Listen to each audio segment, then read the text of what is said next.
What's up, guys? Welcome back to another episode of Just the Basics, the series where I show you how to work inside Adobe Premiere. The last couple episodes, we figured out exactly what Adobe Premiere was and how to find your way around it. In this third episode, we're going to talk about the specific tools you'll be using to edit your footage and complete your project. So, without any further waiting, let's roll that intro and jump on in.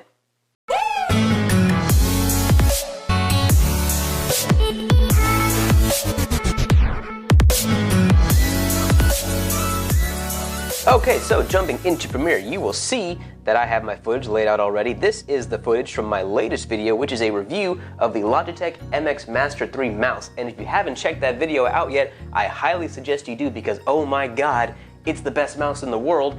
I mean, it has increased my editing speed tenfold, and if you haven't watched it yet, I will link that below and at the end of this video, so please check that out. Okay, so jumping back into Premiere, you will notice that all of your tools are handy dandy ready to go over here on the left. And if you don't know which tools they are, you simply hover over it and it'll tell you exactly what you've got. You've got your select tool, your track select forward tool, you've got a time stretch, a razor, a slip tool, pen, a little handy tool, and a type tool. And guys, they are pretty self-explanatory what they all do. So let's stop at the top and just work our way down real quick. All right, so if we start here at the top, we have the selection tool, and it does exactly what we think it's going to do. You simply click on something and select it. If you click and hold, you can move it around and do all sorts of fun things with it. And that's it. Coming up next, the track select forward tool. I like to call this one the select all tool. So basically what it is, everything on the right of these two arrows that you see will be selected. So let's say everything on the right of this particular section of clips here is what I want to move or edit. So I will simply hold the two arrows, the select all tool here, click it, and then you will see that everything on the timeline to the right has been selected. And from there, you can move stuff forward, you can move it back, up, down, you get the idea. Okay, moving on, we have what is called the rate stretch tool. This one is actually really important because it saves you a couple steps. So let's zoom in a little bit here. Let's say I want this particular clip, or better yet, let's go to the beginning where I have some B-roll.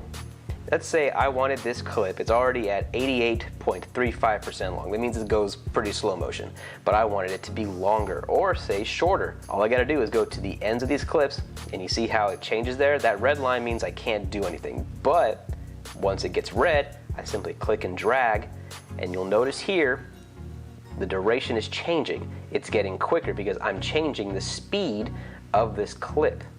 You'll notice now it's 125%. Move it back, that makes it slower. So basically what this does is it changes how quickly or how slowly a clip progresses.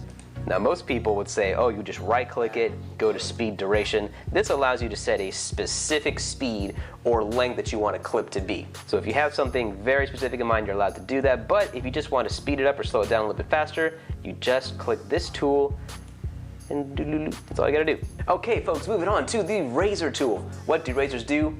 They cut. And that's exactly what the razor tool does in Premiere. It allows you to cut things up. So let's say I wanted this adjustment layer to be multiple pieces. I simply click and boom, it made individual cuts, and now these are their own individual elements that I can edit on their own. And it's not limited to just adjustment layers either. You can cut up pieces of your footage, your audio, and create separate elements for each of these things. Okay, moving on, we have what is known as the slip tool. The slip tool is sort of kind of important. I don't use it that often, but let's say that I wanted this portion of the clip to be further up. Now normally what you could do is you would simply use your selection tool and move the clip like this a little bit, or say I'll take this side over here, scoot this on over, and now boom, that starts there, and then I will just drag this out. That's a decent way to do it. A lot of people do it that way. However, with the slip tool, it saves you a little bit of extra steps. So what we're gonna do is we're going to select the slip tool, go to the point where I want it to be in the clip. Let's say I want this to be at the beginning. I'll simply hold the slip tool over here, click, and drag all the way over here. And what that does is it has moved the clip there and automatically adjusted the length for it. And that's all there is to it. All right, moving on, we have the pen tool. What a pen tool does is that it creates a mask on your footage. What a mask does, it helps you, well, mask out certain pieces of footage. So let's say you wanted to hide a certain object in your footage, or you wanted to do some green screening. This would help key things out.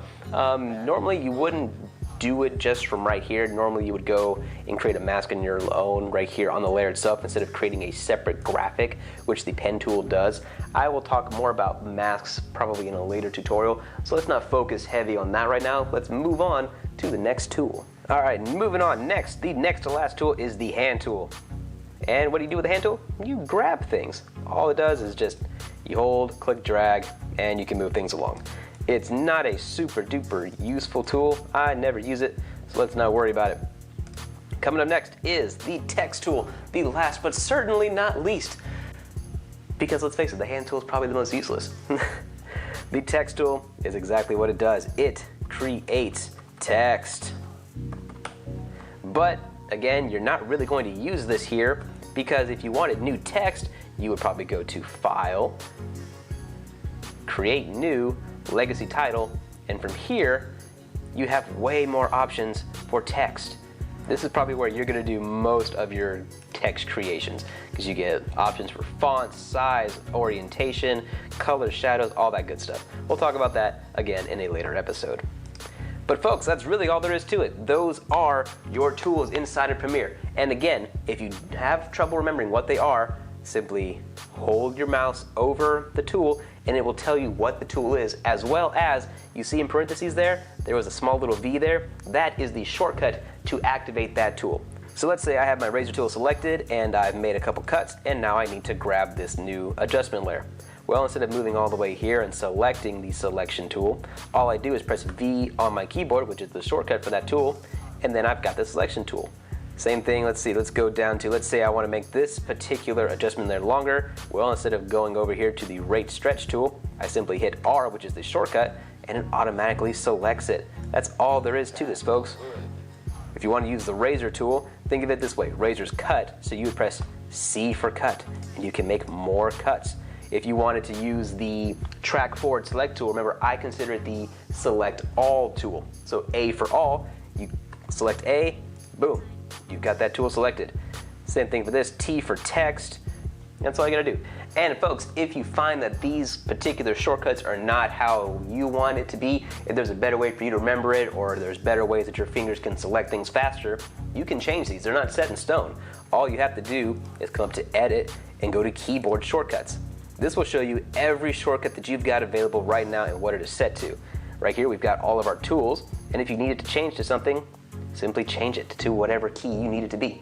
Alright guys, that does it for this episode. Honestly, there's not a whole lot of tools you need to know about before you can start editing your footage inside of Premiere. However, if you haven't subscribed already, I highly suggest you do so, because next week I will be covering how to properly organize your footage. And believe me, it sounds boring, but it is the most important part of editing in any aspect. From concept to finished product, organization is the most crucial step, and I will explain why that is in next week's episode. As always, like this video if you found it helpful, subscribe if you haven't already. I will see you guys next week.